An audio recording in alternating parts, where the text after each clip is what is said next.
Praise the Lord. கர்த்தருடைய பரிசுத்த நாமத்துக்கு ஸ்தோத்திரம் உண்டாவதாக. எப்படி இருக்கீங்க தேவ பிள்ளைகளே? இன்றைய தேவ வாக்கு 1 கொரிந்தியர் 9:24 பந்தய சாலையில் ஓடுகிறவர்கள் எல்லாரும் ஓடுவார்கள், ஆகிலும் ஒருவனே பந்தயத்தை பெறுவான் என்று அறியீர்களா? நீங்கள் பெற்றுக்கொள்ளத்தக்கதாய் ஓடுங்கள். ஆம் தேவ பிள்ளைகளே, நாம் தேவனாகிய கிறிஸ்துவோடைய இந்த ஆவிக்குரிய ஓட்டத்தில் நாம் ஹல்லேலூயா அந்த பொக்கிஷத்தை, அந்த கர்த்தர் கொடுக்கிற அந்த ஜீவ கிரீடத்தை பெற்றுக்கொள்ள நாம் ஓட வேண்டும். வாலிப பிள்ளைகளே, எப்படியாக ஓட வேண்டும்? உலக பிரகாரமாய் ஓடுகிறவர்கள் தானே அதை அழிந்து போகிற அந்த கிரீடத்திற்காக அவர்கள் நேர்த்தியான பாதைகளில் அவங்க சொல்கிற ரூல்ஸ் அண்ட் ரெகுலேஷனை ஃபாலோ பண்ணி அவங்க ஓடுறாங்க வாலிப பிள்ளைகளே. ஆனால் நம்ம எப்படியாக இருக்கிறோம்? நம்ம எப்படியா இருக்கிறோன்னு யோசிச்சு பாருங்கள். பிலிப்பியர் 3:13-14 என்ன சொல்லியிருக்குது? பின்னானவைகளை மறந்து முன்னானவைகளை நாடி கிறிஸ்து இயேசுக்குள் தேவன் அழைத்த பரம அழைப்பின் பந்தய பொருளுக்காக லக்கை நோக்கி தொடருகிறேன் என்று அப்போஸ்தலனாகிய பவுல் சொல்லுகிறார். ஆம் தேவ பிள்ளைகளே, இப்படிப்பட்ட ஓட்டத்தில் நாம் இருக்கும் பொழுது ஜெயத்துடனே ஓட வேண்டும், பொறுமையுடைய ஓட வேண்டும் நாம். ஆனால் ஆண்டவர் அப்படி ஓடி லக்கை பெற்றுக்கொள்ள விதிமுறைகளை சொல்லி கொண்டிருக்கிறார்.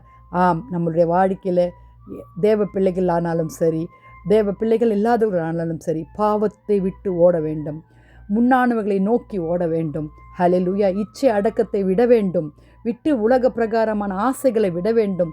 சுய அடக்கம் நமக்கு வேணும், சுயமறுப்பு வேணும்.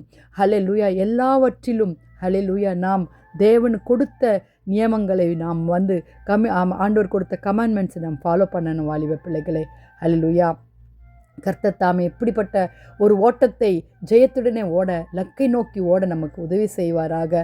பரம அழைப்பில் நாம் உண்மையும் உள்ளவர்களாக இருந்து அவருக்காக ஓட வேண்டும். ஜெபிக்கலாமா? அவர்கள் கிறிஸ்துவ வாழ்க்கையில் விசுவாசத்துடைய ஓட்டத்தை முடிக்க வேண்டும். வெளியேறப்பட்ட இரத்தத்தினால் அவர் நமக்கு பாவத்திலிருந்து நம்மளை மீட்டு கொண்டார்.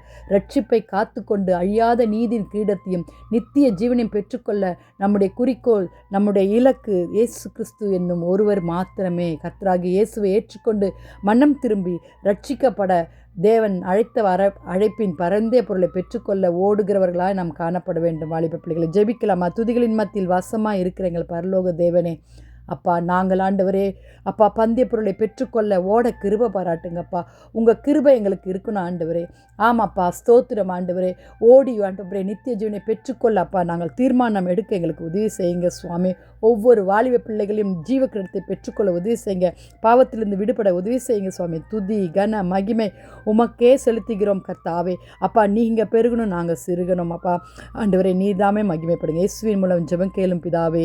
ஆமேன், ஆமேன். தேங்க்ஸ் ஃபார் வாட்சிங் and may God bless you. தேவ பிள்ளைகளே, இவ்வளவு பேரும் 508 பேருக்கு மேலே நீங்கள் லிசன் பண்ணுறீங்க. கர்த்தர் தாமே உங்களை ஆசீர்வதிப்பாராக. ஷேர் பண்ணுங்கள், சப்ஸ்கிரைப் பண்ணுங்கள். தேவ ராஜ்யம் எங்கும் உலகம் முழுவதும் வார்த்தைகள் போய் சேரட்டும். கர்த்தர் நாம மாத்திரம் மகிழ்வு. God bless you.